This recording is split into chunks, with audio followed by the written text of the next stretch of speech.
যারা ঘোষণা করেছে আল্লাহ আমার রব এবং এর উপরে যারা অটল অবিচল থাকে, আল্লাহ বলছেন তাদের দুনিয়া থেকে যাওয়ার সময় ফেরেশতা নাজিল হয় আর বলে আল্লাহ তাখাফু ওয়া লা তাহজানু, তোমাদের জন্য কোনো ভয় নাই, চিন্তা নাই, পেরেশানি নাই।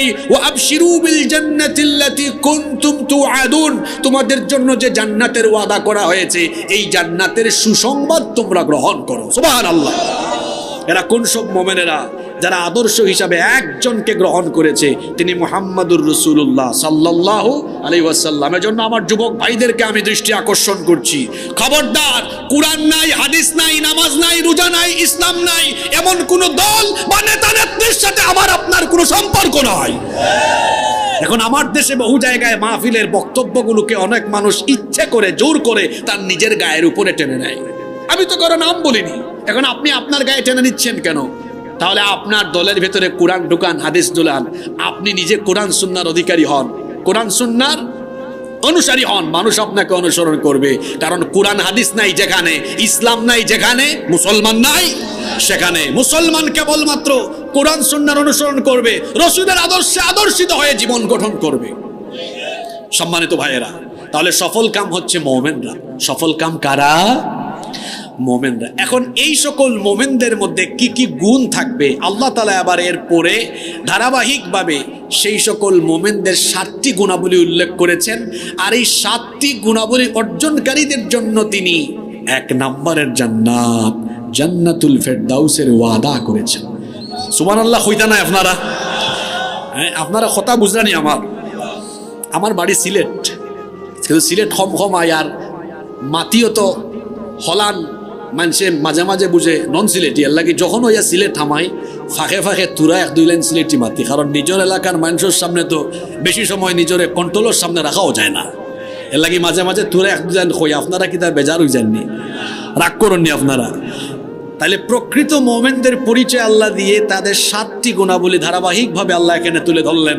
এরপরে এই গুণাবলী অর্জনকারীদের জন্য আল্লাহ নিজে জান্নাতুল ফেরদাউসের ওয়াদা করলেন। সুবহানাল্লাহ। তাহলে এই সূরার মধ্যে প্রকৃত মুমিন, জান্নাতি মুমিনদের কয়টি গুণ বর্ণনা করা হয়েছে?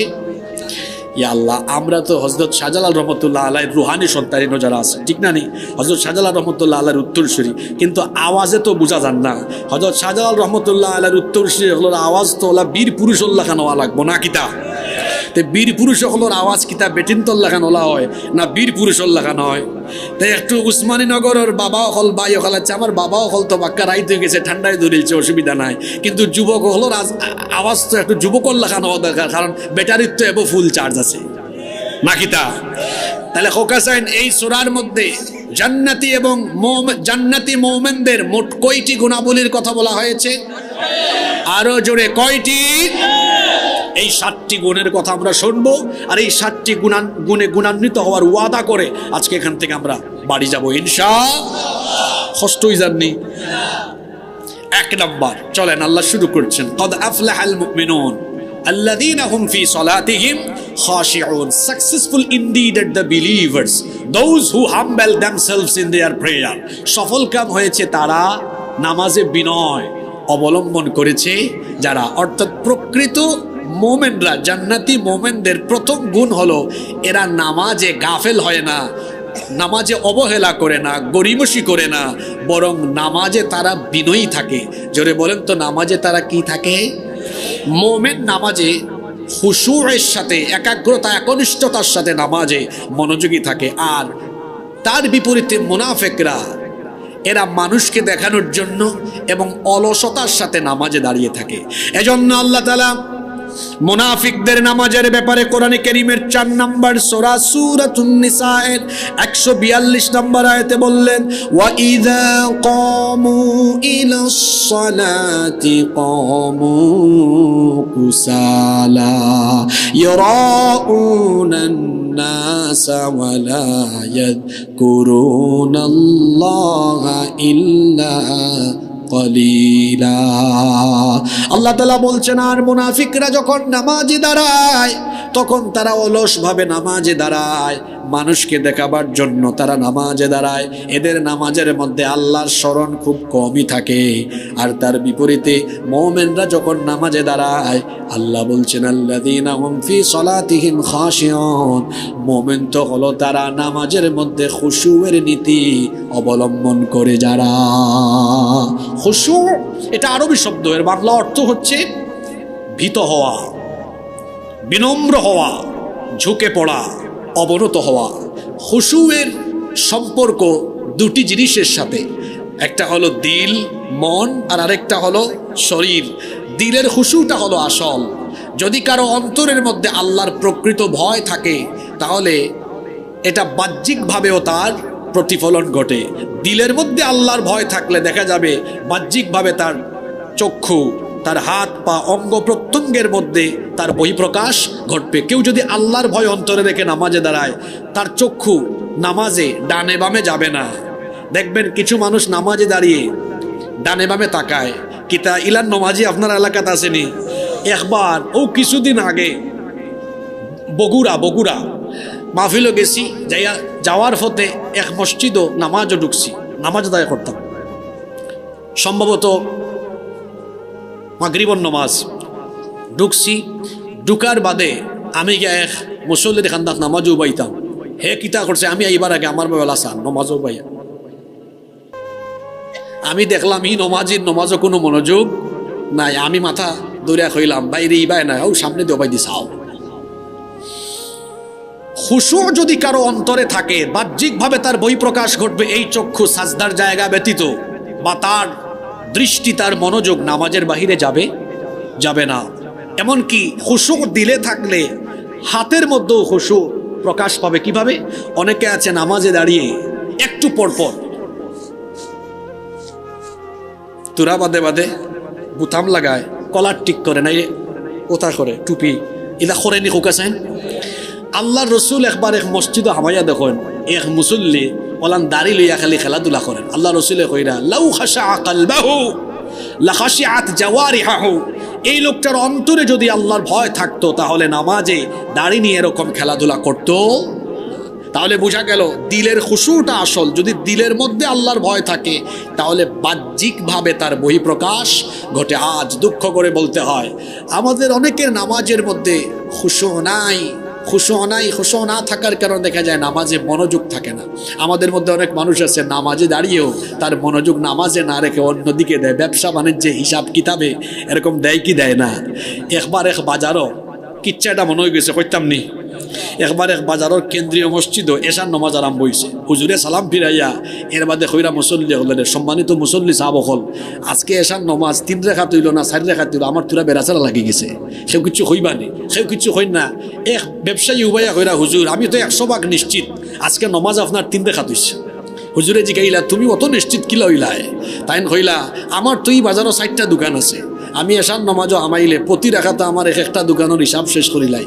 আমি প্রতিদিন 4টা দোকানের হিসাব শেষ করতাম পারি, আমার কোনো অসুবিধা হয় না। কিন্তু আজকে 3টা দোকানের হিসাব শেষ করছি, আমার একটা দোকানের হিসাব এবং বাকি, তার মানে আপনার নমাজও 1 রেখাত বাকি।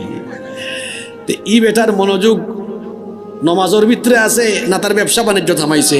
আর ওই যে মা বই নকলে বাড়ি থাকি ওয়াজ শুনরা কিছু বেটিনা চলো এশার নামাজ বাই করা, আল্লাহ আজকে না কিনা লবণ একটু কম দিলাইছি, গেছে মনোযোগ কমাই দি, তরকারি বাই দি লবণ বাই দি, ইলান ওই কি হয় না।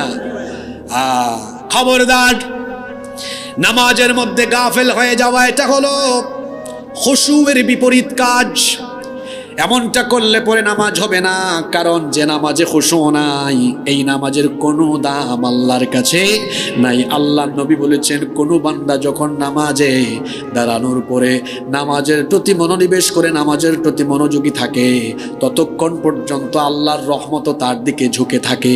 আর যখন সে নামাজ থেকে তার দৃষ্টি অন্যদিকে নিয়ে নেয়, নামাজ থেকে তার মনোযোগ যখন অন্যদিকে দিয়ে দেয়, আল্লাহ ওই বান্দার কাছ থেকে তার রহমতের দৃষ্টি তখন তুলে নেন।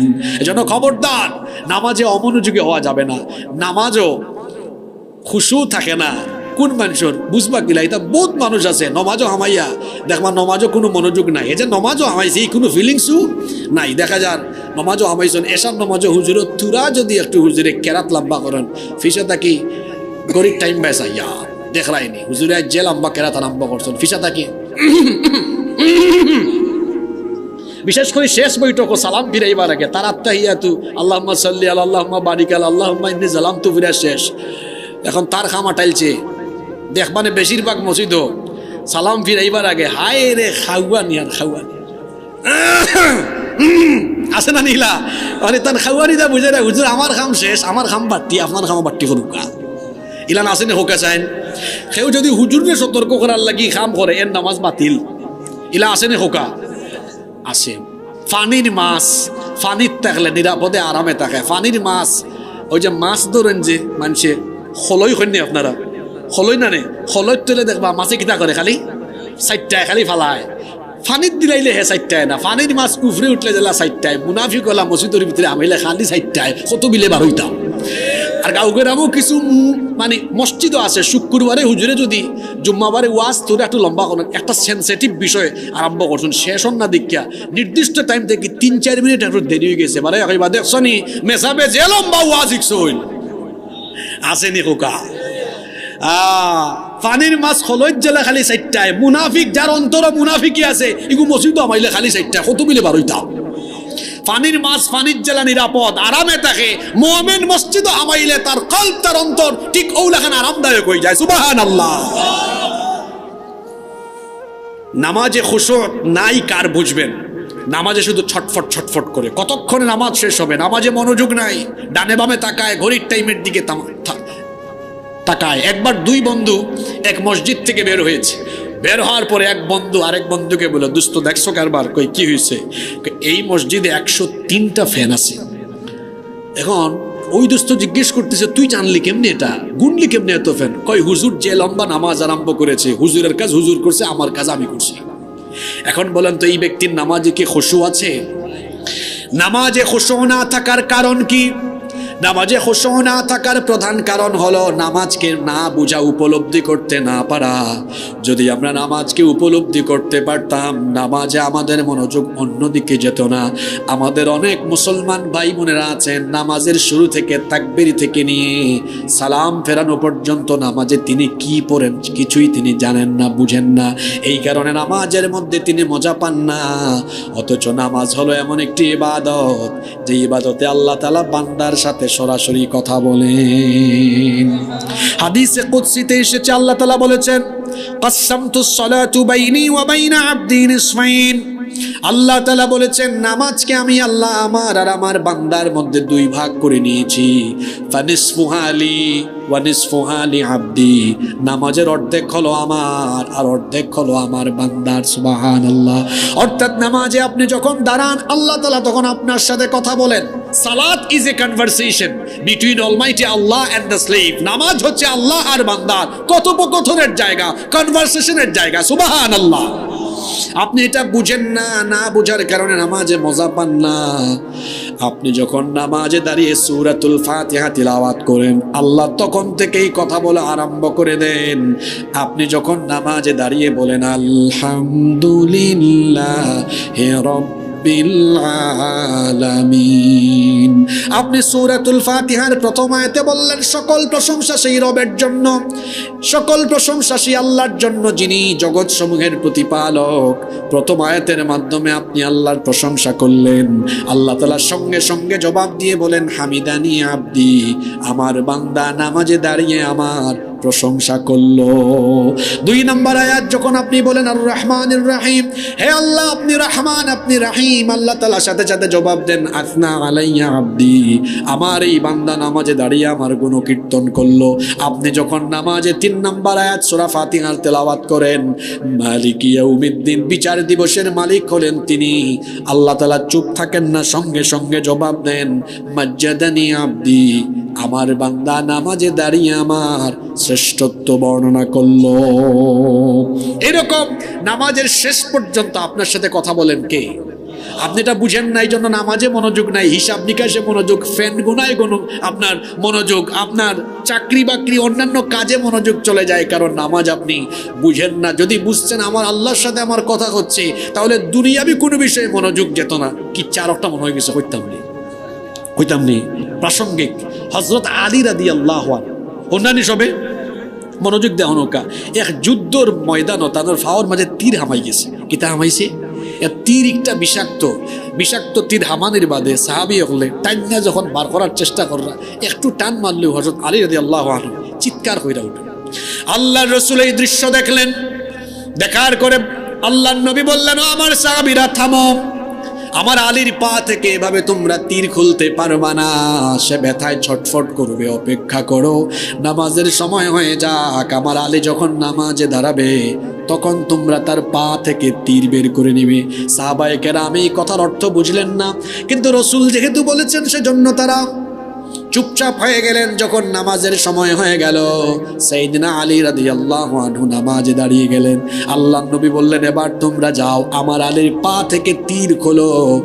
যেই তীর নামাজে দাঁড়ানোর আগে খুলতে গেলে তিনি ব্যথায় চিৎকার করলেন, নামাজে থাকা অবস্থায় সেই একই তীর সাহাবীরা টেনে হিচড়ে বের করলেন, কিন্তু আলী রাদিয়াল্লাহু আনহু একবারের জন্য কোনো আওয়াজই করলেন না।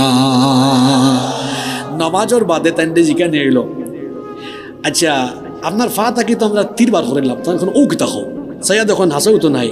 মানুষে জিকাইলা, সাহাবী হলে জিকাইলা, আপনি দেখি কোনো আওয়াজ করলা না, নামাজের আগে তো আপনি খুব শিখ দিলা, এখন তো কোনো আওয়াজ করলা না। তাই কইলা, আসলে আমি টার পাইছি না, কারণ আমি যখন নামাজও দাঁড়াইয়া যাই, আমি তখন নামাজও এমনভাবে আমার কাছে মনে হয় আমি আমার আল্লাহর লাগে, আমি আমার আল্লাহর সাথে তখন কথা কই, আল্লাহর প্রেমে এমন মাতোয়ারা হই, তখন দুনিয়ার দিকে আমার কোনো মনোযোগও থাকে না। সুবহানাল্লাহ।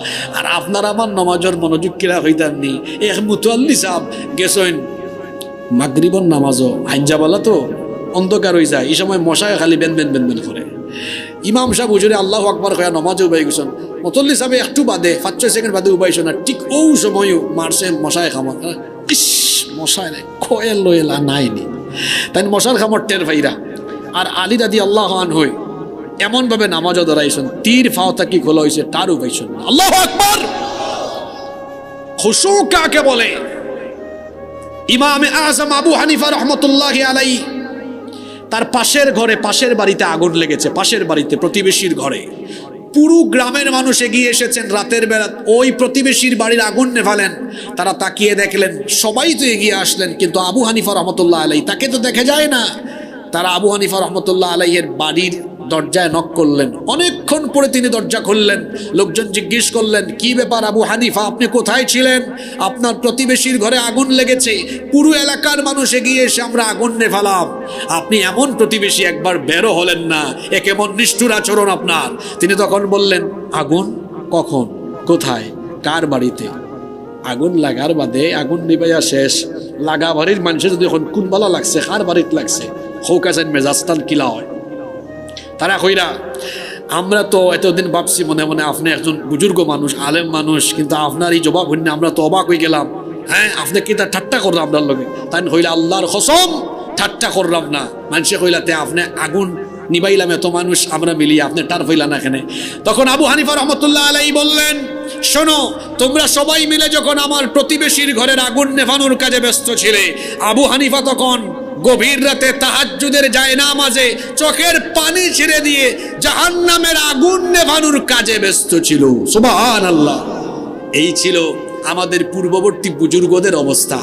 নামাজে কি খুশু ছিল, কিন্তু আমাদের নামাজে খুশু নাই। এখন জান্নাতি মোমেনদের প্রথম কোয়ালিটি হলো তাদের নামাজে খুশু থাকে। জোরে বলেন তো কি থাকে?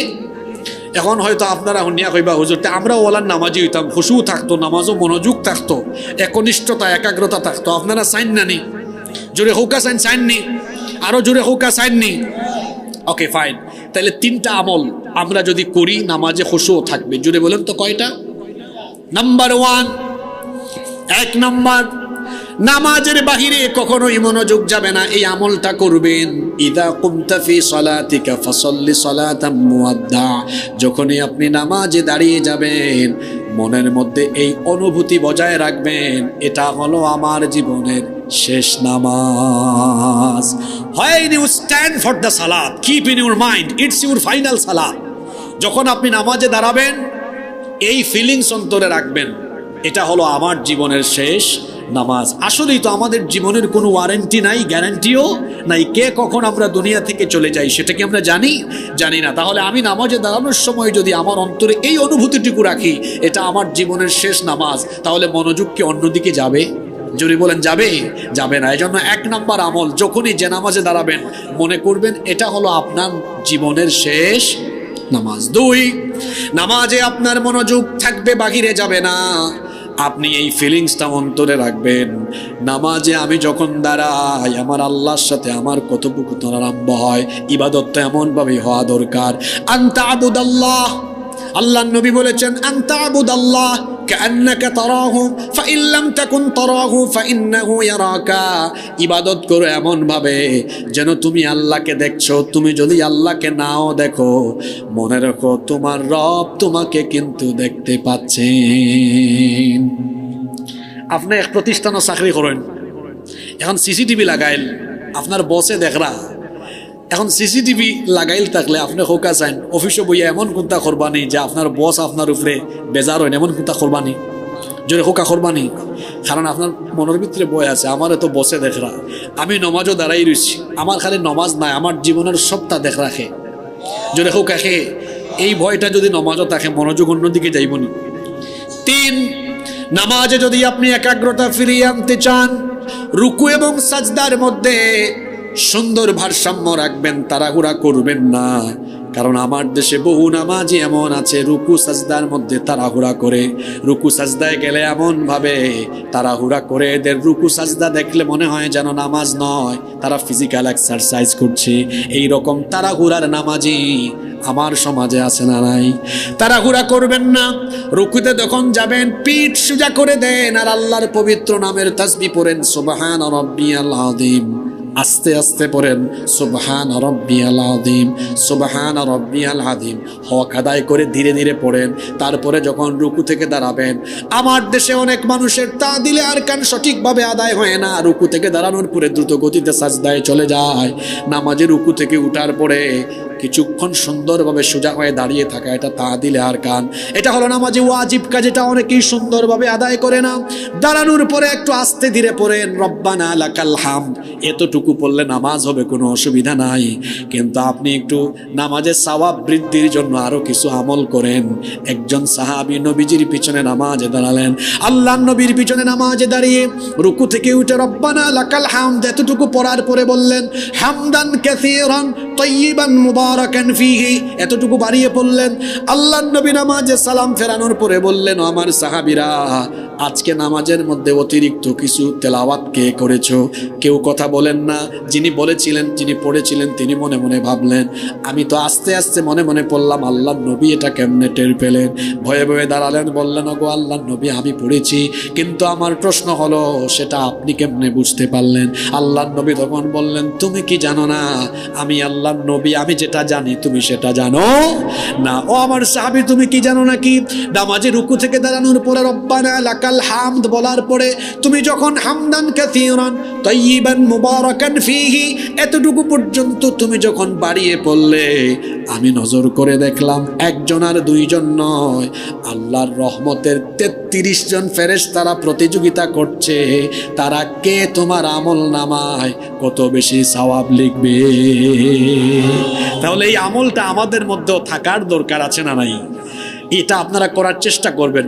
একটু মহব্বতে আমার সাথে বলেন তো রব্বানা লাকাল হামদ, সবাই বলেন রব্বানা লাকাল হামদ হামদান কাসীরান তাইয়িবান মুবারাকান ফীহি। এটা আমল করবেন, আল্লাহ সবাইকে তৌফিক দেন, বলেন আমিন। এরপরে যখন সাজদায় যাবেন তাড়াহুড়া করবেন না, সুবহান রাব্বিয়াল আলা এতটুকু বললে সাজদার হক আদায় হয়, নামাজ হয়ে যায়। কিন্তু এমন এক আমল আছে যেটা আমরা অনেকে করি না, আল্লাহর নবী নিয়মিত করতেন, সব সময় করতেন। আল্লাহর নবী সাজদার মধ্যে একটা দোয়া করতেন, এই দোয়া আমরা অনেকে জানিও না, মুখস্থও নাই। আল্লাহর নবী সাজদায় গেলেই এই দোয়াটা করতেন, কারণ আল্লাহর নবী বলেছেন বান্দা যখন সাজদা দেয় তখন আল্লাহর এত বেশি কাছাকাছি চলে যায়, তখন বান্দা আল্লাহর কাছে যা চাইবে, যে দোয়া করবে আল্লাহ বান্দাকে তা তখন দিয়ে দেন। এজন্য আল্লাহর নবী সাজদায় এই দোয়াটা পড়তেন। দোয়াটা হলো এই, আল্লাহুম্মা গফিরলি যানবি কুল্লাহ দিক্কাহু ওয়া জিল্লাহ ওয়া আউওয়ালাহু ওয়া আখিরাহ ওয়া আলানিয়াতাহু ওয়া সিররাহ। কত সুন্দর দোয়া। আল্লাহুম্মা গফিরলি যানবি কুল্লাহ, অর্থাৎ হে আল্লাহ তুমি আমার সব গুনাহ মাফ করো। দিক্কাতাম ওয়া জিল্লাহ, গোপন, দিক্কাতুম ওয়া জিল্লাহ, ছোট হোক বড় হোক, গোপন হোক প্রকাশ্য হোক, ওয়া আউওয়ালাহু ওয়া আখিরা ওয়া আলানিয়াতাহু ওয়া সিররা, ছোট বড় গোপন প্রকাশ্য প্রথম শেষ জীবনের সব গুনাহ তুমি মাফ করে দাও, বলেন আমিন। এই দোয়াটা যারা পারেন না মুখস্থ করার চেষ্টা করবেন। দুই সাজদার মাঝখানে অনেকে তাড়াহুড়া করে, তাড়াহুড়া করবেন না। দুই সাজদার মাঝখানে কিছু দোয়া আছে, এগুলো পড়বেন। আল্লাহুম্মা গফিরলি ওয়ারহামনি ওয়াহদিনি ওয়াআফিনি ওয়াজবুরনি ওয়াফু আননি ওয়ারযুকনি। এই দোয়াগুলো সুন্দর করে পড়বেন। বলছিলাম নামাজে খুশু আনার জন্য রুকু এবং সাজদা ধীরে ধীরে দিবেন। সাজদার মধ্যে তাড়াহুড়া করবেন না। আল্লাহর নবী একদিন সাহাবীদেরকে জিজ্ঞেস করলেন, ও আমার সাহাবীরা, অনেকগুলো ঘোড়ার মধ্যে যদি একটা ঘোড়ার কপাল থাকে সাদা, তাকে কি চেনা তোমাদের জন্য কষ্ট হবে নাকি? রাসূল এই কথা কেন বলেছিলেন শোনেন। তার কারণ হলো, একদিন সাহাবীরা নবীকে জিজ্ঞেস করলেন, ওগো আল্লাহর নবী, কিয়ামতের ময়দানে বাবা আদম আলাইহিস সালাম থেকে নিয়ে আপনি পর্যন্ত সব নবীর উম্মতকে যখন আল্লাহ হাসরের ময়দানে একত্রিত করবেন, সব নবীর উম্মতদের মধ্যে আপনার উম্মত কারা এটা আপনি চিনবেন কেমনে? আল্লাহর নবী তখন বললেন, আমার সাহাবীরা যদি অনেকগুলো ঘোড়ার মধ্যে একটা ঘোড়ার কপাল থাকে সাদা, সেই ঘোড়াটাকে খুঁজে পাওয়া কি কারোর জন্য কঠিন হবে নাকি? সাহাবীরা বললেন না। আল্লাহর নবী তখন বললেন, কিয়ামতের দিন সব নবীর উম্মতের ভেতরে আমার উম্মতকে চেনাও আমার জন্য কঠিন হবে না। তার কারণ হলো, নামাজে যখন আমার বান্দারা নামাজে যাওয়ার জন্য আমার উম্মতরা যখন ওযু করত, নামাজে তারা যখন রুকু দিত, সাজদা দিত, নামাজের অঙ্গ প্রত্যঙ্গগুলো অর্থাৎ তাদের কপাল আর তাদের ওযুর অঙ্গ প্রত্যঙ্গগুলোতে কিয়ামতের দিন নূরের ঝলকানি দেওয়া আরম্ভ করবে। এটা দেখে আমি চিনে ফেলবো। তাহলে রুকু সাজদায় তাড়াহুড়া করবেন না, ধীরে ধীরে দিবেন। জুরে মাতৌকাতে কিলা দিবা, আস্তে আস্তে দিবা। এই যে আজকে প্রথম কোয়ালিটি কইলাম যে মুমিন হলো নামাজও খুশুও থাকে। কিতা থাকে? খুশু। এখন খুশু আনবা কিলা? আমি তিনটা আমল কইয়া দিলাম। একটা আমল হইল, দেখি খে মনে রাখছেন হোক আছেন মাশাআল্লাহ। না না না, যখন যে নামাজও দাঁড়াইবা মনে করবা এটা হইল আপনার জীবনের শেষ নামাজ। ই ভয়টা থাকলে, আচ্ছা আমি যে আজকে এসার নামাজও দাঁড়াইলাম, আমি ফজরের নামাজ পড়ার সুযোগ ফাইতামও পারি, নাও ফাইতাম পারি, তে আমি দাঁড়ানোর সময় মনে হয় ইয়া আল্লাহ, ওটাও মনে হয় জীবনের শেষ নামাজ। ওলান মনোযোগ লিয়া যদি উবাই, তাইলে অন্য কোনো বাই দিয়ে হুকা চাই না, আমরা আর মনোযোগ যাইবনি। তাইলে যখন যে নামাজও দাঁড়াইবা মনে করবা এটা জীবনের শেষ নামাজ। দুই, মনে করবা নামাজও দাঁড়ানোর বাদে আমার আল্লাহ আমারে দেখরা আর আমি আমার আল্লাহর লগে মাত্রা, সুবহানাল্লাহ, মনোযোগ থাকবো। তিন নাম্বার, রুকু সেজদার তাড়াহুড়া করবা না। দেখবা না কিছু মুসল্লি আছে নামাজও ভাই আল্লাহ হায় রে হায়, ওই যে মুরগির বাচ্চারে চালর দানা সিলটি ভাষায় আমরা কুদি হই না, নেই কুদি দিলে কিলা খায়, টুক টুক টুক টুক করে খায়। কিছু মুসল্লি ওলা আছে ঠুক ঠুক ঠুক ঠুক রুকু আর সেজদা, কি তাইলা আসেনি? ইলা না, আস্তে আস্তে নামাজ হইব ইনশা। ও সামনে আর রমজান মাস, হায় রে হায় স্পিড হারে হয়, খালি লাস্টে ইয়া আমালুন আর তা আমালুন বোঝা যায়, মাঝখানে কোনটাও বোঝা যায় না, আসেনি ইলা। আর হুজুর হলর দোষ দেওয়া লাভ নাই, কমিটিও হলা, তারা হাবিজ চাপ রাখার সময় দেখবা কোন হুজুরের গতি বেশি। আর মুসল্লি হলেও দোকান বন্ধু কিতা খবর, কোন মসজিদে সকাল শেষ হয়, আসেনি ইলা। খোকা চাইন নামাজের হক আদায় করে তেলাওয়াত করবেন, যাতে প্রতিটি অক্ষরের মাখরাজ বোঝা যায়, প্রতিটি অক্ষরের হক আদায় করবেন। যদি এভাবে দ্রুত গতির তারাবি আদায় করেন, এটা তারাবি হবে না, বরং তারাবির নামে তামাশা হবে। ধীরে ধীরে পড়বেন, কুরআন সুন্দর করে পড়বা, যাতে পড়তেও ভালো লাগে, শুনতেও ভালো লাগে।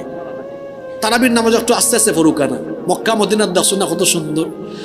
قد أفلح المؤمنون الذين هم في صلاتهم خاشعون والذين هم عن اللغو معرضون والذين هم للزكاة فاعلون والذين هم لفروجهم حافظون إلا على أزواجهم أو ما ملكت أيمانهم فإنهم غير ملومين فمن ابتغى وراء ذلك فأولئك هم العادون والذين هم لأماناتهم وعهدهم راعون والذين هم على صلواتهم يحافظون أولئك هم الوارثون الذين يرثون الفردوس هم فيها خالدون প্রতিটা অক্ষর বোঝা যাননি ওলান বেলা সারা লাগাইবা না কদ আফলাহাল মুমিনুন ওয়া উলাইকা হুমুল ওয়ারিসুন লাস্টে ওয়ারিসুন বোঝা যায় মাঝখানে কোনটাও বোঝা যায় না আসে না নীলা ইতা বাদ দিতে হইব তামসা বাদ দিতে হইব হক আদায় কইরা পড়তে হইব ইনশাআল্লাহ তাহলে জান্নাতি মুমিনদের প্রথম গুণাবলী হলো তারা নামাজি বিনয়ী হয় জোরে বলেন তো তারা নামাজি কি হয় কষ্ট জানেন আপনারা দুই নম্বর গুণাবলী হচ্ছে ওয়াল্লাযীনা হুম আনিল লাগwi মু'রিদুন successful indeed are the believers those who avoid vain talk সফলকাম মুমিন হলো তারা অনর্থক অহেতুক কথাবার্তা এবং কাজ থেকে নিজেকে সেফ করে যারা সুবহানাল্লাহ এই গুণাবলী অত্যন্ত গুরুত্বপূর্ণ যা অনেকের ভেতরে নাই অনর্থক কথাবার্তা অনর্থক কাজ করা এটা কোনো মুমিনের স্বভাব হতে পারে না বরং মুমিন তারা কাজের কাজ করবে অনর্থক বেহুদা ফালতু কোনো কাজ করবে এজন্য রব্বুল আলামিন কোরআনুল কারীমের 25 নম্বর সূরা ফুরকানের 72 নম্বর আয়াতে বলছেন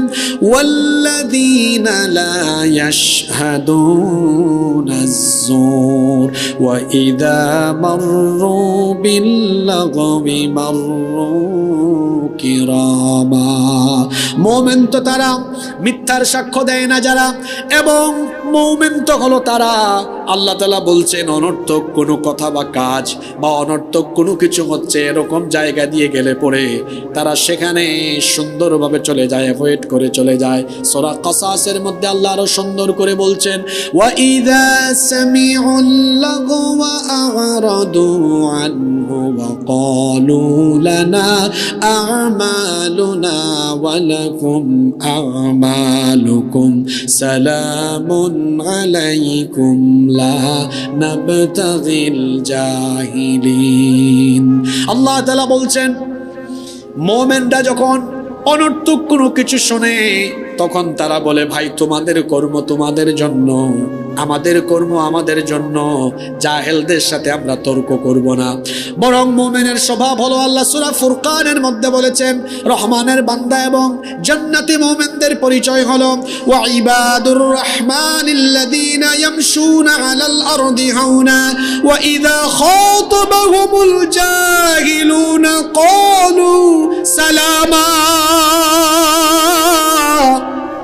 রহমানের বান্দা হলো তারা দুনিয়ার বুকে নম্রভাবে ভদ্রভাবে বিচরণ করে যারা এবং রহমানের বান্দা হলো তারা ওয়া ইযা খাতাবাহুমুল জাহিলুনা ক্বালু সালামা জাহেলদের সাথে তর্ক না করে জাহেলদেরকে সালাম দিয়ে কেটে পড়ে যারা এটা হলো একটা গুরুত্বপূর্ণ কোয়ালিটি আমার দেশে অনর্থক কাজ অনর্থক কথা বলার জায়গার কোনো অভাব নাই যেমন প্রতিটা এলাকায় তো গ্রাম্য পার্লামেন্ট আছেই অনর্থক কাজ করার জন্য আমার দেশে পার্লামেন্ট হলো দুই জাতের একটা হলো ন্যাশনাল পার্লামেন্ট জাতীয় সংসদ যেটা ঢাকায় আর আরেকটা পার্লামেন্ট হলো প্রত্যেকটা এলাকার চায়ের টঙের দোকান ওখানে দোকানদার থাকে স্পিকারের ভূমিকায় চা খোরেরা থাকে সাংসদের ভূমিকায় চা খায় আর কে কি করলো না করলো এগুলো বলে বেড়ায় বলেন তো এই ধরনের অহেতুক ফালতু কাজ করার জন্য আল্লাহ আমাকে আপনাকে কি হায়াত দিয়েছেন নাকি এই দুনিয়া হলো আমাদের জন্য পরীক্ষার হলের মতো কেন আমি দুনিয়াকে আমাদের জন্য পরীক্ষার হলের মতো বললাম পরীক্ষার হলে যেমন পরীক্ষার্থীর জন্য নির্দিষ্ট সময় বরাদ্দ করা থাকে ঠিক তেমনি এই দুনিয়ার জীবনে আমাদের সকলের জন্য বরাদ্দকৃত সময় আছে না নাই পরীক্ষার হলে ঢোকার পরে যেমন 3 ঘন্টা সময় হয়ে গেলে পরীক্ষার গার্ড যিনি থাকেন, হল পরিদর্শক, তিনি যেমন খাতা টান নিয়ে নিয়ে চলে যান, তেমনি দুনিয়ার এই পরীক্ষা গৃহে আমার আপনার হায়াত শেষ হলে মালাকুল মউত আমাদের দেহ থেকে রূহ নিয়ে চলে যাবেন, কেউ আপনাকে আটকাতে পারবে না। এজন্য আল্লাহ বলেছেন ফাইদা জাআ আজালুহুম লা ইস্তাখিরুনা সাআতাও ওয়ালা ইস্তাকদিমুন। মৃত্যুর সময় যখন আসবে কাল বিলম্ব করা হবে না, 1 মিনিট দেরি করা হবে না, 1 মিনিট আগেও জান নেওয়া হবে না, সঠিক টাইমে জান কবজ করা হবে। কার হুকুমে? আসতে বলবেন না, জোরে বলেন কার হুকুমে? পৃথিবী আমার আসল ঠিকানা নয়, মরণ একদিন মুছি দেবে সকল রঙিন পরিচয়। পৃথিবী আমার আসল ঠিকানা নয়। এই পৃথিবী কারো আসল ঠিকানা নয়। পরীক্ষার হলে যেমন একজন ভালো ছাত্র সময় নষ্ট করে না, ডানে বামে তাকায় না, সে যেভাবে প্রত্যেকটা মুহূর্তকে কাজে লাগিয়ে পরীক্ষার খাতায় শুধু আনসার করতে থাকে, লিখতে থাকে, একজন মুমিনও হবে তেমন। তার জন্য বরাদ্দকৃত দুনিয়ার এই হায়াতে, এই জীবনে আজে বাজে ফালতু কোনো কাজ করে সে সময় নষ্ট করবে না, কারণ তাকে তো আল্লাহ দুনিয়াতে পাঠিয়েছেন উত্তম আমল করার জন্য। এজন্য আল্লাহ সূরা মুলকের 2য় আয়াতে বলেছেন, الذي خلق الموت والحياة ليبلوكم أيكم أحسن عملا। আল্লাহ হায়াত মৌতের মাঝখানে এই সময়টুকু দিয়েছেন আল্লাহ যেন দেখতে পারেন কে তোমাদের মধ্যে উত্তম আমল করে। নেক আমলের জন্য আমাকে আপনাকে দুনিয়াতে পাঠানো হয়েছে, আজে বাজে কাজ করার জন্য নয়। এজন্য মুমিনের স্বভাব হলো এমন, কোথাও আড্ডা হলে, তামাশা হলে, এই দিকে সে গেলে সেখানে সে জয়েন করে না, যুক্ত হয় না, বরং সে পাশ কাটিয়ে চলে যায়। এগুলোর সাথে তার কোনো সম্পর্ক থাকে না। আমার আপনার চরিত্র হবে এমন, আমি কোথাও যাচ্ছি, কোনো কনসার্টের আয়োজন হয়েছে, এটা অনর্থক ফালতু কাজ, আমি এখানে যুক্ত হব না। আমি কোথাও যাচ্ছি, দেখলাম এখানে আড্ডায় বসে হুদাই তারা সময় নষ্ট করতেছে, আমি যুক্ত হব না। কারণ মুমিনের পরিচয় হলো ওয়াল্লাযীনা হুম আনিল লাগবি মুরিদুন। মুমিন তো হলো তারা অনর্থক কথা এবং কাজ থেকে নিজেকে সেফ করে যারা। ফারবানি ই গুনে গুণান্বিত হইতা জোরে হোকা ফারবানি ইনশাল্লাহ। তো হইলা সবচেয়ে ফালতু কাজ হইল এখন 24 ঘন্টার মাঝে 13-14 ঘন্টা মোবাইলও থাকা। এই খাইস্ত তো আমার যুবক ভাই তোর ভিতরে নাই তো। হায় রে হায়, রাত 3টা-4টা পর্যন্ত তারা মোবাইলও তাহাজ্জুদ ধরে। এখন ওনার চেহারা দেখছেন নি, যৌবন কাল চেহারা থাকতো আসল তোর তাজা, কিন্তু গাল বাইঙ্গা, গালর মাংস ইকসান হামাই গেছে 8 দিন সিফার ভিতরে, সারা মুখও বিছি আর বিছি। হায় রে হায়, ওগুমা থাকতে থাকতে তার সেরা ছবি গেছে গিয়া শেষ। জিমানি মুরগির লাগান দিনবাগ 8 মনানে হোক আছেন, রাত 3টা-4টা পর্যন্ত মোবাইল আর ইন্টারনেটের অপব্যবহার কইরা জেনার সাগরও ডুব দিয়া সিফা সাফাত তার যৌবন নষ্ট করেন। খবরদার, রাত আমাকে দেওয়া হয়েছে মোবাইল চালানোর জন্য নয়। জান্নাতি মোমেনরা রাতের বেলা কি করে? কোরআনে এটা নাই? মাতুকা আছে না নাই?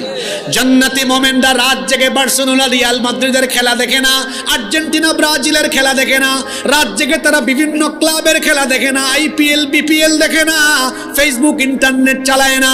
তাহলে রহমানের বান্দারা রাত জেগে কি করে? আল্লাহ বলেছেন ওয়াল্লাযীনা ইয়াবিতুনা লিরাব্বিহিম সুজদাও ওয়া কিয়ামা।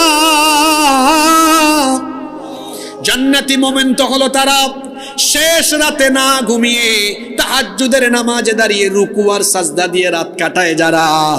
রহমানের বান্দা হলো তারা, আল্লাহর প্রিয় বান্দা হলো তারা, জান্নাতি মুমিন তো তারা। আল্লাহ বলছেন কানু কলিলাম মিনাল লাইলি মা ইয়াহজাউন ওয়া বিল আসহারি হুম ইস্তাগফিরুন। রাতের বেলা তারা খুব কম সময় ঘুমায়, ইস্তেগফার করে করে তারা রাত কাটিয়ে দেয়।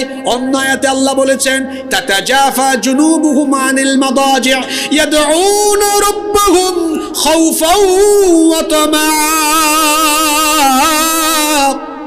জান্নাতি মুমিন তো তারা রাতের বেলা শেষ রাতে বিছানা থেকে তাদের পিঠকে আলাদা করে রাখে যারা। জান্নাতি মুমিন তো হলো তারা শেষ রাতে আল্লাহর ভয়ে আল্লাহকে ডাকতে থাকে যারা, আর আল্লাহর জান্নাতে যাওয়ার জন্য আল্লাহর কাছে ফরিয়াদ করে যারা। আল্লাহ তুমি আমাদেরকে এই রকম তাহাজ্জুদ গুজারি মুমিন বানিয়ে দাও, বলেন আমিন। মুমিন অনর্থক কাজ করবে না, জন্য আমার যুবক ভাইদেরকে বলবো ফালতু কাজ করবেন না। ফালতু কাজ করা এটা মুমিনের স্বভাব নয়। এজন্য আল্লাহ বলেছেন কদ আফলাহাল মুমিনুনাল্লাযীনা হুম ফি সালাতিহিম খাশিউন ওয়াল্লাযীনা হুম আনিল লাগবি মুরিদুন। সফল কাম মুমিন হলো তারা, এক নাম্বার গুণাবলী হলো নামাজে বিনয়ী হয় যারা, দুই নাম্বার গুণাবলী হলো অনর্থক অহেতুক কাজ থেকে বিরত থাকে যারা। এরপরে আল্লাহ তিন নাম্বার গুণাবলী বললেন ওয়াল্লাযীনা হুম লিয-যাকাতি ফাঈলুন। সফল কাম মুমিন হলো তারা যাকাতের পথে সক্রিয়, অ্যাক্টিভ, তৎপর থাকে যারা। খেয়াল করুন, এখানে আল্লাহ তাআলা যাকাত দেওয়ার কথা বললেন। যাকাতের উদ্দেশ্য কি? এর মানে হলো তারা যাকাত শুধু দায় সারানোর জন্য আদায় করে না, যে যাকাত আল্লাহ ফরজ করেছেন আমি দিয়ে দিলাম, এই কারণে না। বরং যাকাতের পথে সক্রিয় থাকার মানে হলো তারা যাকাত দিয়ে নিজের ধন সম্পদ যেমন পবিত্র করে, নিজের জীবনটাকেও পবিত্রতার পথে রাখে, আবার সমাজটাকেও তারা পবিত্র করার জন্য কাজ করে। সুবহানাল্লাহ, এটা বড় গুরুত্বপূর্ণ বিষয়, বোঝার চেষ্টা করেন। আমার বাংলাদেশে 99% মুসলমানের যাকাত আদায় হয় না, কারণ তারা যাকাত আদায়ের সঠিক পদ্ধতি জানে না। আপনারা মনোযোগ আসেনি ও কথা খান বালা করি হনৌকা। আর আপনার দেশ মেসা বললে নমাজ রোজার ওয়াজ বেশি হলো, জাকাতর ওয়াজ খুব একটা হয় না। জাকাত কিভাবে আদায় করা লাগে মানসি কনসেপ্টটা বালা করি বুঝে না। অনেকে আছে তার ধন সম্পদের হিসাব করিয়া প্রপার ওয়েতে জাকাত দেয় না, অনুমান কইরা দেলায়। অনুমান কইরা জাকাতর টাকা দিলে জাকাত আদায় হয় না, বরং বছর শেষে আপনি হিসাব করিয়া, যদি আপনার উপরে জাকাত ফরজ থাকে তা আপনি হিসাব করিয়া আপনার সম্পদের 2.5% বার কইরা এর বাদে আপনি জাকাত দিবা। অনুমান করে দিলে হইতো না। আবার দেওয়ার বেলায় জাকাতর নামে তামসা করলে হইতো না। অনেক মানুষের শুক্রিয়া মার্কেট বা ওই যে কিতা কয় বন্দর বাজার গিয়া আর বাদে হামাইলো, হামাইয়া দেখলো বিভিন্ন দোকানের সামনে লেখা আছে আমরার দোকানও জাকাতর শাড়ি আর লুঙ্গি পাওয়া যায়। এর মানে হইল সবচেয়ে বাদ, সবচেয়ে ফালতু লুঙ্গি আর শাড়ি আপনার দোকানও আছে। ওখানে কিন্না লইলা আইয়া খান সাবে নিজ করণসি গোয়ালাবাজার ইউনিয়নে জাকাত দিরা, মানুষে কইরা বা অবুকে 1000 শাড়ি আনছেন আর 500 লঙ্গি আনছেন দিরা। বা কেউ যদি জাকাতর টাকা দিয়ে শাড়ি লঙ্গি বিতরণ করে তার জাকাত আদায় হইতো। কারণ আছে, কারণ হইল জাকাত আর দান সদকা একরকম নাই। জাকাতর খাত নির্ধারিত, 8টা খাতে জাকাত দেওয়া যায়, এর বাইরে জাকাত দিলে জাকাত আদায় হইতো। জাকাতর খাত কয়টা? 8টা। আর জাকাতর উদ্দেশ্য মানুষরে খালি দান সৎকা করা নাই, জাকাতর উদ্দেশ্য হইল সমাজ থেকে বেকারত্ব দূর করা। জাকাতর উদ্দেশ্য হইল সমাজ থেকে অভাব অনটন দূর করিয়া সমাজও বেকার যারা এর কর্মসংস্থান সৃষ্টি করিয়া দেওয়া। সুবহানাল্লাহ। কিলা জাকাত দিতে হয় নৌকা মনে করুকা। জাকাত তো আসলে কালেকশন করিয়া জাকাত আদায় করা, এটা ইসলামী সরকারের দায়িত্ব। ইসলামী গভর্নমেন্টে এটা আদায় করলে হক আদায় হয়। জাকাত কিলান দেওয়া লাগে আমার ভাই খেয়াল করুকা, সবর মনোযোগ আসেনি।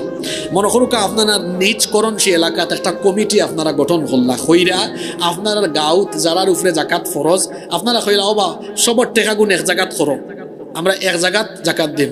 মনে করুকা একটু ছোট উদাহরণ দিয়ে বুঝাই, যারার উপরে জাকাত ফরজ আপনারা টেকা তুলিয়া দেখলাম মোট টেকা হইল 2 লক্ষ টাকা। কত টাকা হইল? এখন আমার ভাই খেয়াল করুকা, আপনি চাইলে এই 2 লক্ষ টাকা জন প্রতি 500 করে দিয়া আপনি 400 জন মানুষের 500 টাকা করে 2 লাখ টাকা ভাগ করিয়া দিতে পারবা। কিন্তু আপনারা আমার খৌকা চাইন এই 400 জন মানুষের যে 500 টাকা করে দিলা, 400 জন মানুষের 500 টাকা করিয়া 2 লক্ষ টাকা বাটলা, সর্বোচ্চ এক বেলা খাইতে পারবো বা 2 বেলার খাইতে পারতো না। তার গরিবী হালত দূর হইব না থাকবো? মাতুকা থাকবো না দূর হইব? থাকবো। এখন আপনি এই 2 লক্ষ টাকা 400 মানুষরে না দিয়া মাত্র 3 জন মানুষরে গরিব দেখিয়া, যারা ফ্যামিলি চলে না, যারা সংসার চলে না, এরা বেকার, এরার ফ্যামিলিটা খুব অভাবী অসহায়, মনে করুক আপনারা 3টা পরিবার খুঁজা বার করলা, একজন বিধবা মহিলা আপনি আইনা কইলা ও না গো তোমার একটা সেলাই মেশিন কিনা দিলাম, সেলাই করবা কাপড় খোকাসা নেই যে একটা সেলাই মেশিন দিলা, এই মহিলায় সেলাই মেশিনটা পাওয়ার কারণে তানোর পরিবার চলার মতো অবস্থা তৈরি হইল না, হইছে না? হইছে। ই পরিবারে আর 1 বছর বাদে ই পরিবারে আর জাকাত খাওয়ার উপযুক্ত থাকতো না ইনশাল্লাহ। আর একজন বাইরে হইল, বা তোমার পরিবার চলে না, তুমিও বেকার, তোমার ঘরটা বড় অসহায়, তোমার একটা অটো রিক্সা কিনা দিলাম না, একটা ব্যান বা একটা রিক্সা কিনা দিলাম, ফোকস হয় ই পরিবারের অভাব অনটন দূর হইবার ব্যবস্থা হইল নি, মানে পরিবার চলার মতো একটা অবস্থা হয়ে গেল। আরক বাইরে ছোটো একটা টঙর দোকান করে দিলা, তাহলে 2 লক্ষ টাকা 400 জনের 500 টাকা করে বাইটটা দিলে ফায়দা হন না, কিন্তু 3টা ফ্যামিলি 3 জনে দিলাইলে দেখা যায় 3টা ফ্যামিলি চলার মতো অবস্থা তৈরি হয়ে যায়। জাকাতর উদ্দেশ্য হইছে ওটা সমাজটা কি বেকারত্ব দূর করা, দরিদ্রতা দূর করা। আচ্ছা, এটা তো আমি মাত্র 2 লক্ষ টাকার উদাহরণ দিলাম। বাংলাদেশে যদি ইসলামী দেশ থাকতো, ইসলামী সরকার যদি থাকতো, তাহলে তো এই দেশে অবশ্যই জাকাত মন্ত্রণালয় থাকলো অনেক। কারণ আল্লাহ কুরআন শরীফে কইছেন মুমিন হলরে আমি ক্ষমতা দিলে আল্লাযীনা ইম্মাক্কান্নাহুম ফিল আরদি আকামুস সালাতা ওয়া আতাউজ যাকাতা ওয়া আমারু বিল মা'রুফি ওয়া নাহাউ আনিল মুনকার ওয়ালিল্লাহি আকিবাতুল উমুর। আল্লাহ সূরা হজর মাঝে কইরা মুমিন হলরে ক্ষমতা দিলে তার দায়িত্ব হলো তারা নামাজ কায়েম করবা আর জাকাত আদায় করবা। এখন জাকাত মন্ত্রণালয় যদি আমরা দেশে থাকতো, ইসলামী অর্থনীতির পারদর্শী দক্ষ বড় বড় বিশেষজ্ঞ উলামা হল জাকাত মন্ত্রণালয় পরিচালনা করলা অনেক, সারা দেশের মুসলমান হলর সম্পদের হিসাব মন্ত্রণালয়ে জমা থাকলো অনেক, বছর শেষে আপনার ঘরে খাম আইল অনেক, আপনার সম্পদ অনুযায়ী কত টাকা জাকাত আইছে উপজেলা অফিসও আপনার সংশ্লিষ্ট অফিসে দিয়া উকা। এখন সারা দেশে যদি ওলা জাকাত রাষ্ট্রীয়ভাবে কালেকশন করা হয়, আমি যেমন সংক্ষিপ্ত একটা উদাহরণ দিই, জাকাতের উপরে আমার রিসার্চ আছে, গবেষণা আছে, অন্তত বাংলাদেশে কমসে কম কমপক্ষে 10,000 কোটি টাকার উপরে জাকাত প্রতি বছর তোলা যাইব। আমি বুঝাইবার লাগে আপনারা ছোট একটা উদাহরণ দিই। এই বছর যদি আপনি 1,40,000 কোটি টাকা মাত্র উঠান, 1,40,000 কোটি টাকা উঠান, আপনি দেখো 1 বছরে বাংলাদেশে কিলা পাল্টাইতে পারবা। এখন আপনি 1,40,000 কোটি টাকা বাংলাদেশের 70 লক্ষ বেকার যুবক টুকাইয়া টাকা তাই না, প্রত্যেকের হাতে 2 লাখ টাকা দোকা, ও নাও 2 লাখ দিলাম, 70 লক্ষরে 2 লাখ টাকা করে দিলে টাকা হয় 1,40,000 কোটি টাকা দিয়া হইলা। যাও আমরা জাকাত মন্ত্রণালয় থেকে অডিট করবো, বালা করি ব্যবসা বাণিজ্য করাই কিনা আমরা দেখবো। এই 70 লক্ষ যুবকরে 2 লক্ষ টাকা করে আপনার দেওয়া হইলে এরার কর্মসংস্থান ওই বনি না হইতো নাই। এই 70 লক্ষ মানুষ আর গরিব থাকবনি, আগামী বছর জাকাত খাওয়ার উপযুক্ত থাকবনি। জাকাত আল্লাহ দিছেন ও বলান ও সিস্টেমে এলাকা তাকি দেশ তাকি দরিদ্রতারে বাগাইয়া দিতা। এর লাগে রসুলুল্লাহর সময় যখন এই জাকাতর ফর্মুলা চালু করা হইল, বেশ কয়েক বছর পরে এর সুফল দুনিয়ার মানুষে পাইল। হজরত ওমর ইবনে আব্দুল আজিজ রহমতুল্লাহ আলাইহের জামানাত মানুষে জাকাতর পয়সা লইয়া রাস্তায় রাস্তায় ঘুরছেন, কিন্তু জাকাত দেওয়ার মতো একজন মানুষ তারা খুঁজা পাইছেন না। সুবহানাল্লাহ, মুখি দি বারণ না। এই বাংলাদেশে যদি জাকাতের এই ফর্মুলা গ্রহণ করা হয়, আমি চ্যালেঞ্জ করে আজকে উসমানীনগর থেকে বলে গেলাম 10 বছর পরে বাংলাদেশে একজন গরিব মানুষ খুঁজেও পাওয়া যাবে না। এই সুফল পাইতে হইলে, এই সুফল যদি পেতে চান, যারা মানুষের তৈরি করা আইন দিয়ে দেশ পরিচালনা করতে চায় তাদেরকে বাদ দিয়ে যারা আল্লাহর কুরআন দিয়ে দেশ পরিচালনা করতে চায় তাদেরকেই ওই রাষ্ট্র পরিচালনার সর্বোচ্চ জায়গা পর্যন্ত পৌঁছায় দিতে হবে, নইলে এই সুযোগ পাওয়া সম্ভব। জাকাত এইভাবে দিতে হয়। যেমন আমার তুরা একটা আমলের কথা আমি কইলাই, আপনারা উৎসাহিত করবার লাগে। আমি এবং আমার পরিবারের জাকাত এই সিস্টেমে আমরা গত কয়েক বছর ধরে দিয়াই। কিভাবে দিই?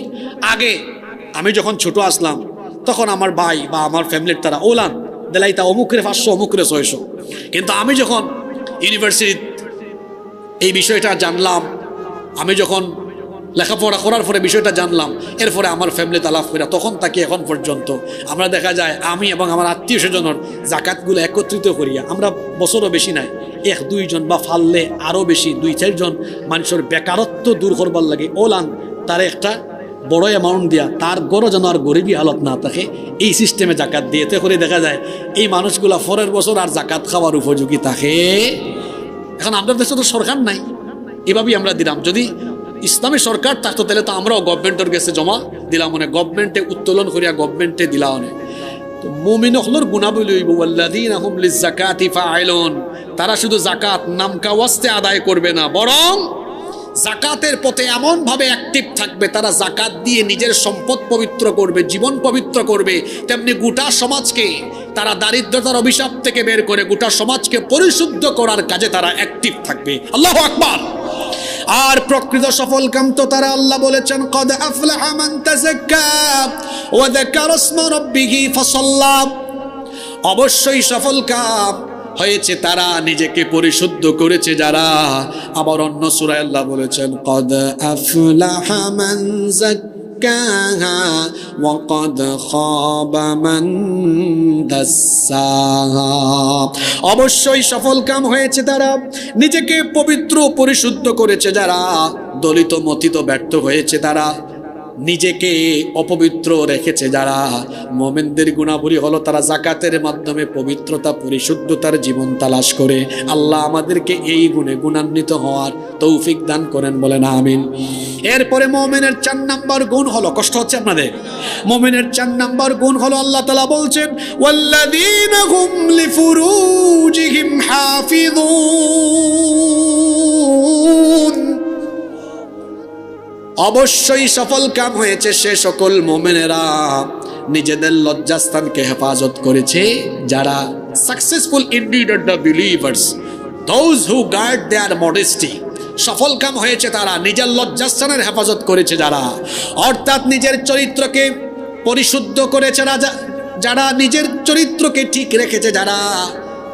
সফল কাম হলো তারা বিবাহ বহির্ভূত হারাম রিলেশন থেকে নিজেকে পবিত্র রেখে পরিশুদ্ধ চরিত্র গঠন করেছে যারা।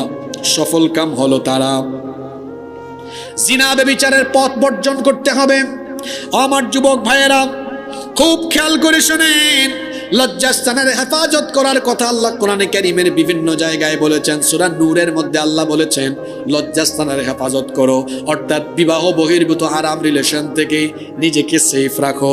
বিবাহ বহির্ভূত কোনো হারাম রিলেশনে যুক্ত হওয়া যাবে না, কারণ সেটা হলো জিনা, সেটা হলো ব্যভিচার। আর আল্লাহ কোরআনে বলেছেন ওয়ালা তাকরাবুজ জিনা, জিনার নিকটবর্তীও হয় না। অবিবাহিত যত ভাইয়েরা মাহফিলে এসেছেন, আমার কলিজার টুকরা তরুণ যুবক ভাইদেরকে বলবো, ছাত্র জামানায় কলেজে ইউনিভার্সিটিতে পড়াশোনাকালীন সময়ে কোনো নারীর ফিতনায় পড়বেন না। ক্যারিয়ার নষ্ট হবে, যৌবন শেষ হবে, জীবনটা অধ্বংসের পথে চলে যাবে। খবরদার জিনা ব্যভিচারে লিপ্ত হয়ে নিজের জীবনটাকে নষ্টের পথে নিয়ে যাবেন না। আল্লাহর নবী বলেছেন ইদা জানার রাজুলু, যখন কোনো ব্যক্তি জিনা করে, খরাজা মিনহুল ঈমান, তার অন্তর থেকে ঈমান বের হয়ে যায়। কানা আলাইহি কাযুল্লাহ, তার ঈমান তার অন্তর থেকে বের হয়ে মাথার উপরে শামিয়ানার মতো মেঘের ছায়ার মতো ভাসতে থাকে। যখন সে তওবা করে তখন তার ঈমান আবার তার দিলের ভেতরে ঢুকে। আর যতক্ষণ সে তওবা না করে ঈমানদার থাকে না, বেঈমান থাকে। তার মানে জিনা ব্যভিচারের পথ অবলম্বন করেছে যারা, হারাম অবৈধ সম্পর্ক করে যারা, ঈমানদার নয়, বেঈমান হলো। সুতরাং এই পথ থেকে ফিরে আসতে হবে। ও আমার যুবক ভাইয়েরা, চরিত্র গঠন করতে হবে আল্লাহর নবী সাইয়েদনা ইউসুফ আলাইহিস সালামের মতো। আপনার কি আর এমন চেহারা? এই উসমানী নগরের গোয়ালা বাজারের সুন্দরী জরিনা সকিনা তো আপনার দিকে ভালো করে তাকায়ও না, এমন এক চেহারা আপনার। কিন্তু ইউসুফ আলাইহিস সালাম এত সুন্দর সুপুরুষ ছিলেন, আল্লাহ তাআলা তার নবী ইউসুফ আলাইহিস সালামকে দুনিয়ার অর্ধেক সৌন্দর্য দিয়েছেন। সুবহানাল্লাহ। ইউসুফ আলাইহিস সালাম পেয়েছেন দুনিয়ার অর্ধেক সৌন্দর্য। আর আমার নবীর ব্যাপারে বলছে, শোনেন, আমার নবীকে আল্লাহ তাআলা দুনিয়ার পুরা সৌন্দর্য দান করে দিয়েছে। ইউসুফ আলাইহিস সালামকে আল্লাহ দুনিয়ার অর্ধেক সৌন্দর্য দান করেছেন। তাকে দেখে মিশরের সেই যুগের সুন্দরী রূপসী নারীরা ফল কাটতে গিয়ে অনুভূতি শূন্য হয়ে হাতের আঙ্গুল কেটে ফেলেছে, টেরও পায় নাই। তিনি যেই ঘরের মধ্যে থাকতেন, লালিত পালিত হয়েছেন, সেই ঘরের দুষ্ট নারী জুলাইখা প্রত্যেক দিন ইউসুফ আলাইহিস সালামকে তার চোখের সামনে দেখতে দেখতে দেখতে দেখতে পাগল পড়া হয়ে গেল। একদিন সে নির্জনে তার দাসীর মাধ্যমে ইউসুফ আলাইহিস সালামকে তার বেডরুমে খাস কামরায় ডেকে নিয়ে আসলো। এরপরে ইউসুফ আলাইহিস সালামকে কুপ্রস্তাব পেশ করলো, ইউসুফ আমার কাছে আসো, এসে আমার মনোবাসনা পূরণ করো। ইউসুফ আলাইহিস সালামকে সে আরো বলল, দেখো, আমার কথা না মানলে বিপদ আছে, এখান থেকে বের হতে পারবা না, কারণ এখানে আসার জন্য 7টা দরজা, সবগুলো দরজা দরজা আমি লক করে দিয়েছি, চাবি কিন্তু আমার কাছে, বেরও হতে পারবা না। ইউসুফ আলাইহিস সালাম তখন লক্ষ্য করলেন দুষ্টই নারীর ষড়যন্ত্র থেকে রক্ষা পাওয়া আমার জন্য কঠিন, কিন্তু আমার আল্লাহ চাইলে এটা সহজ না কঠিন। তিনি আল্লাহ তাআলাকে ভয় করলেন, আল্লাহকে ভয় করে এই নারীর প্রস্তাব তিনি প্রত্যাখ্যান করে, তিনি জানতেন সবগুলো দরজা তালা দেওয়া, তারপরেও তিনি আল্লাহর উপর ভরসা করে দৌড় মারলেন। এই কারণে তিনি জানতেন সবকিছুর কুদরতি চাবি তো একজনের কাছে আছে, তিনি কে? তিনি আল্লাহকে রাজি খুশি করার জন্য আল্লাহকে ভয় করে জেনে শুনে তালাবদ্ধ লক করা দরজার দিকে যখন দৌড় মারলেন, আল্লাহ তাআলা খুশি হয়ে তার কুদরতি চাবি দিয়ে 7টা দরজা, সবগুলো দরজার তালা তার নবীর জন্য খুলে দিলেন। আমার যুবক ভাইদেরকে এরকম চরিত্রের অধিকারী হতে হবে। আমি আপনি উসমানীনগরে গোয়ালা বাজারে হাঁটাহাঁটি করবো, আমার সামনে দিয়ে সুন্দরী মেয়ে হেঁটে যাবে, কিন্তু আমি আমার চক্ষুকে পরনারীর দিকে নয় নিম্নগামী করে রাখবো। কার ভয়ে? কারণ আল্লাহ সূরা নূরের মধ্যে বলেছেন কুল্লিল মুমিনিনা ইয়াগুদ্দু মিন আবসারিহিম ওয়া ইয়াহফাযু ফুরুজাহুম। ও নবী, মুমিন পুরুষদেরকে বলে দেন তারা যেন তাদের চক্ষুকে পরনারী থেকে নিম্নগামী করে রাখে।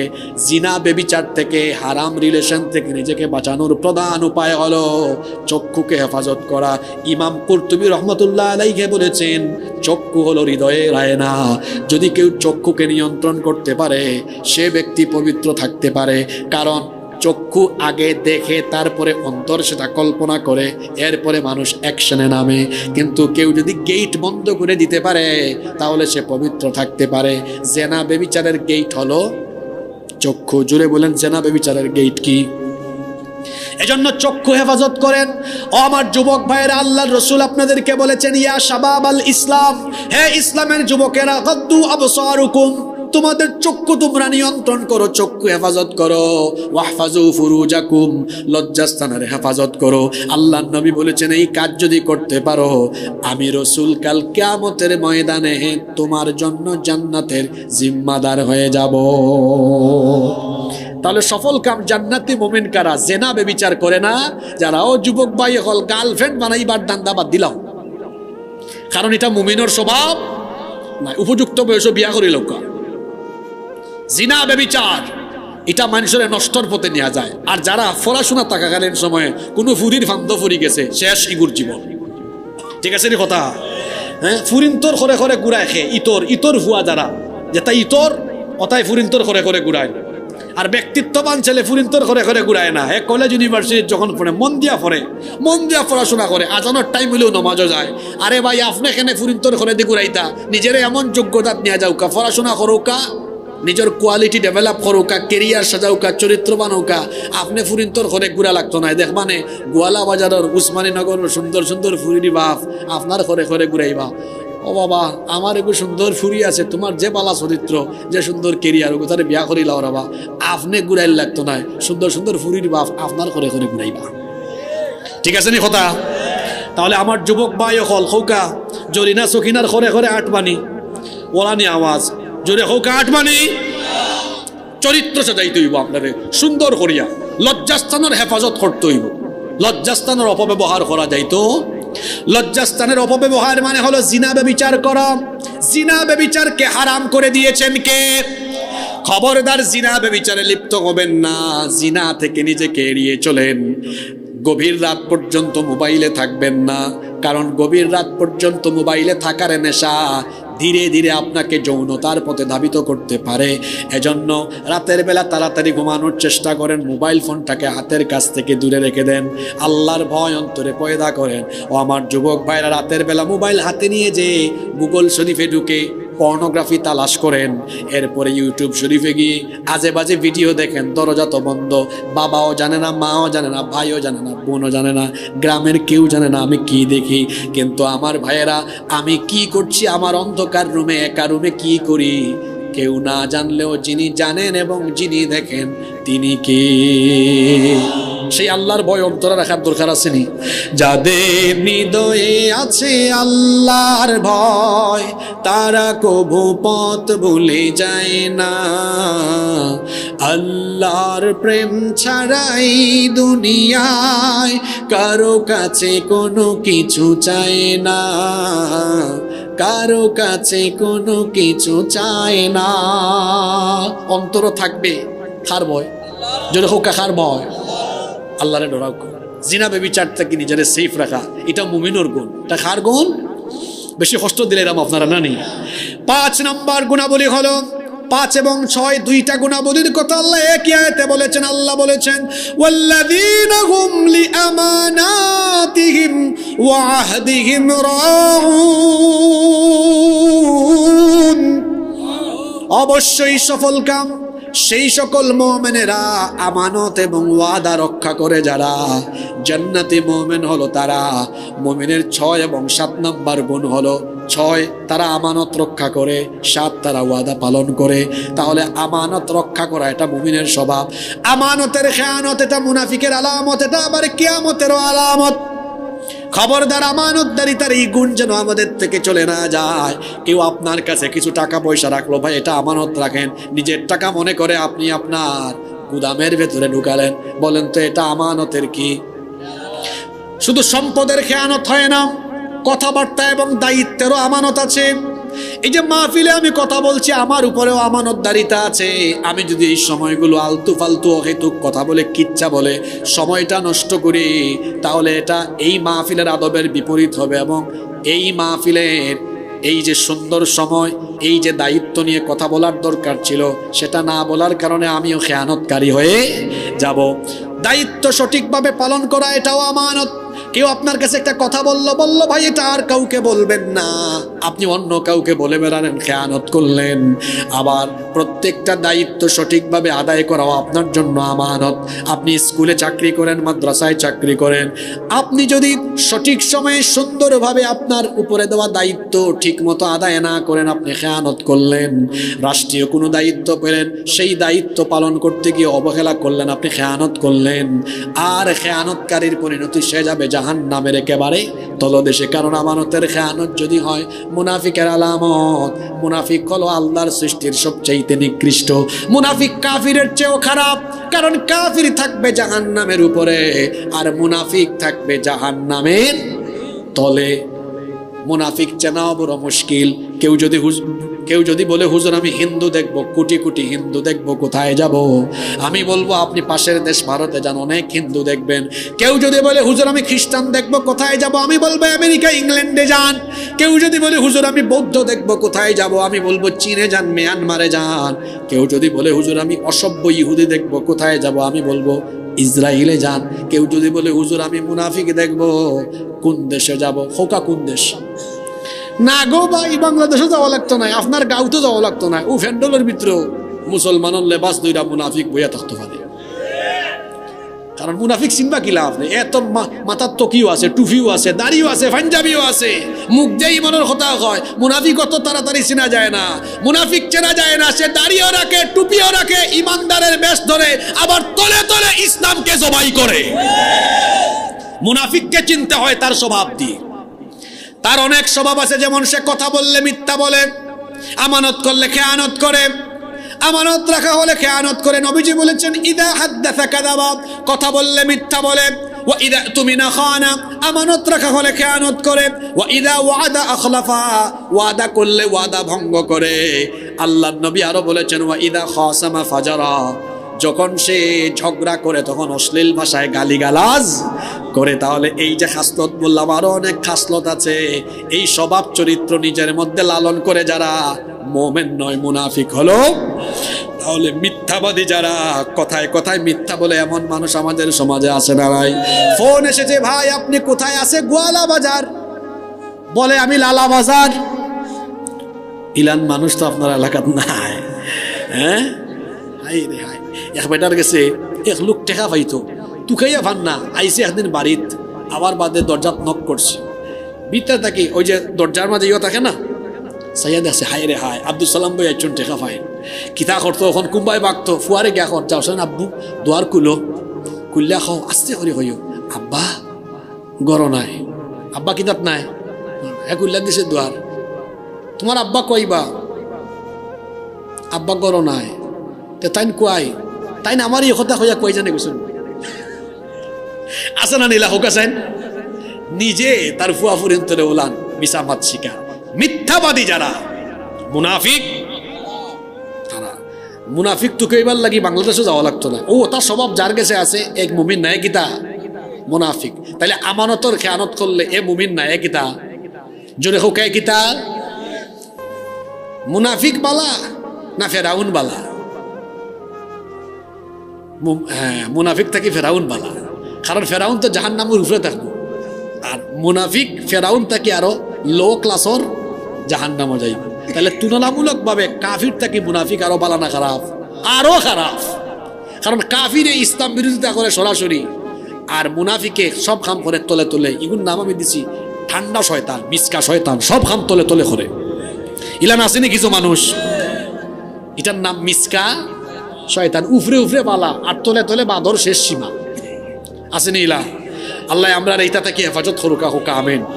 তাহলে মুমিনরা আমানতের খেয়ানত করবে না। আর 6 নম্বর স্বভাব হলো তারা ওয়াদা কখনো ভঙ্গ করবে না। ওয়াদা ভঙ্গ করা এটা মুমিনের স্বভাব নয়। এক লোকের কাছ থেকে টাকা ধার নিলেন, ভাই আগামী জুমায় দিয়ে দিব, হায় রে হায় কত জুমা যায় তার কোনো খবর। টাকা দিছিল ভাই আগামী শুক্রবারে দিলাইব, মাথা দেখা হয়েছে শুক্রবারে, আলগস মারছে শনিবারে দেখা হয়েছে, দেখছে হবাই দৌড় মারছে হবাই, আসেনি লাখো কাছেন দিতা পাররা না, অসুবিধা কিতা গিয়া হোকা পাইসা মারো তোরা সময় দিলাও।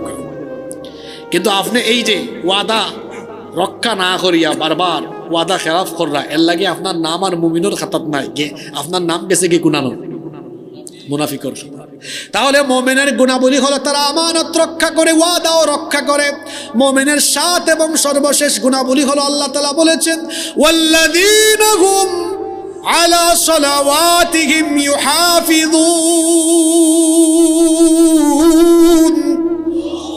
মুমিন হলো তারা 5 ওয়াক্ত নামাজের হেফাজত করে যারা।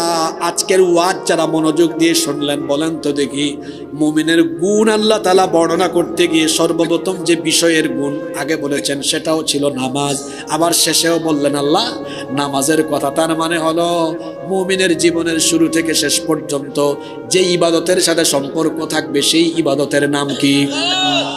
বেনামাজিরা মুমিন নয়, বেনামাজিরা কাফের। দুনিয়ার বিশেষজ্ঞ যে কোনো আলেমকে গিয়ে বলবেন হুজুর বেনামাজি তারা কি জিজ্ঞেস করবেন, বেনামাজি কি জিজ্ঞেস করবেন।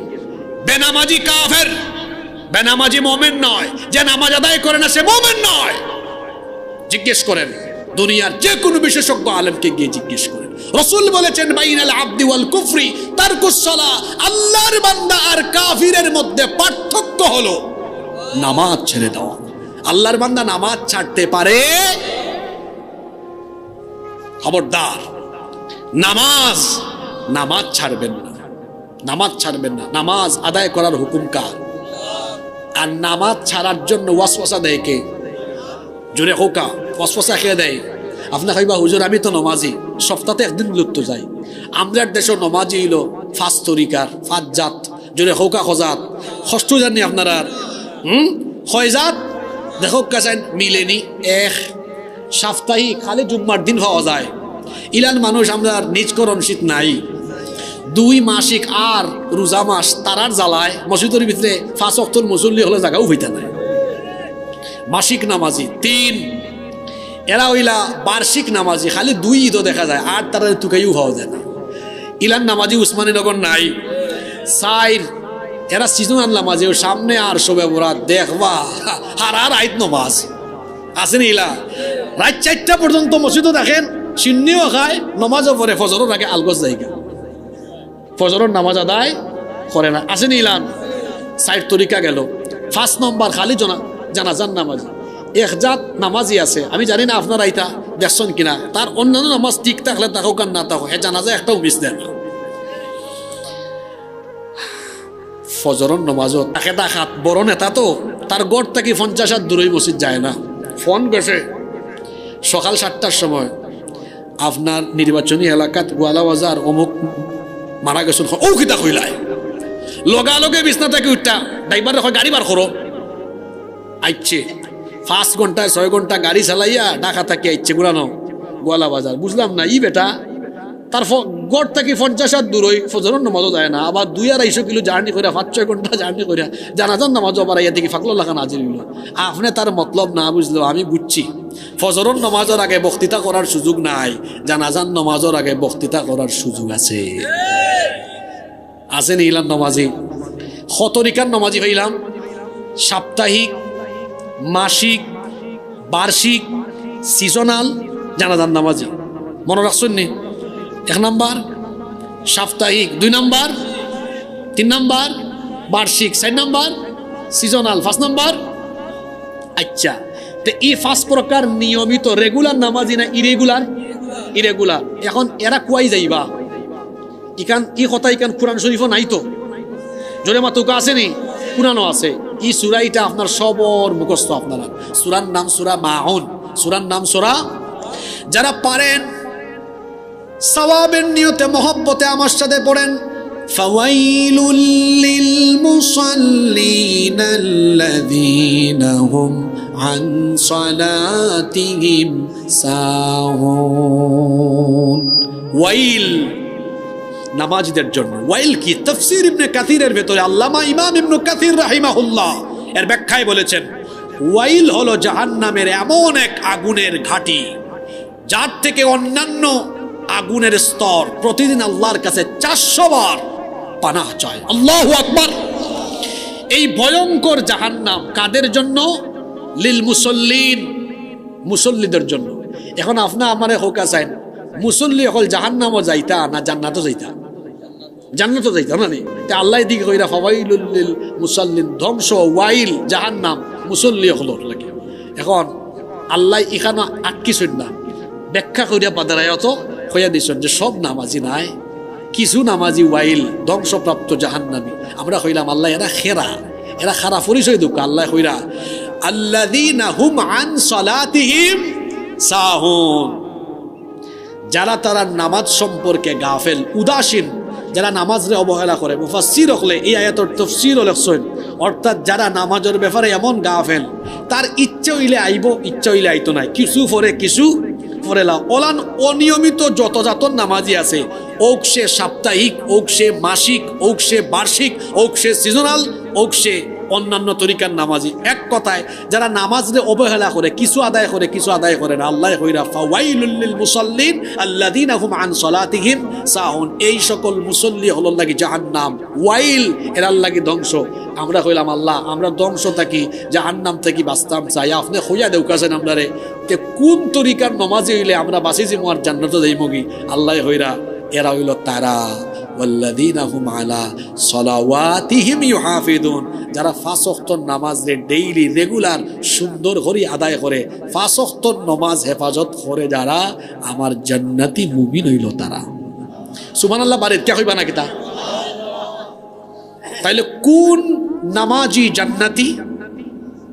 জোরে হোকা 5 ওয়াক্ত নামাজি জান্নাতি। আচ্ছা ইবলিসের নাম আপনারা শুনছেন নি? জোরে হোকা এ আসিল কুনানো মাতৌকাতে জান্নাত, ইবলিস আসিল কুনানো? তারে আল্লাহ জান্নাত থেকে বার করে দিছেন, খোটা সেজদা দিছিল না? জোরে হোকা খোটা মুখে দেঙ্কু মাত বারণ না, আসল পয়েন্ট হচ্ছিনু খোটা দিছে না? জোরে হোকা খোটা একটা। এখন দেখিছেন খার হিসাব নিকাশ ঠিক আছে, ডেইলি তো আমরা লাগে নমাজ আল্লাহ 5 ওয়াক্ত ফরজ করছেন, খালি 5 ওয়াক্তর ফরজ নামাজ কত রাখাত? হ্যাঁ মাশাআল্লাহ কত রাখাত? 17। খালি ফরজ, সুন্নতার নফল ছাড়া শুধু ফরজ কত? 17। তে প্রতি রেখাত সেজদা যদি ওই 2টা করি তে 17 ওয়াক্ত ফরজ। এই 17 ওয়াক্ত মোট সেজদা ফরজ সাজদাও আছে কটা? 34টা। হি বিয়াক্কল ইবলিস এক সেজদা না দিয়া জান্নাত থেকে গেট আউট একটা না দিয়া, আর আমরা ডেইলি 34টা না দিয়া জান্নাতে যাওয়ার লাগে আশা করে বই রয়েছি। মনে হয় জান্নাত আমার নানার বাড়ি আর মামুর বাড়ি। কিতা আছে না ইলান হোকা চাইন? ইবলিস সে টাইমে ইবলিস মানুষ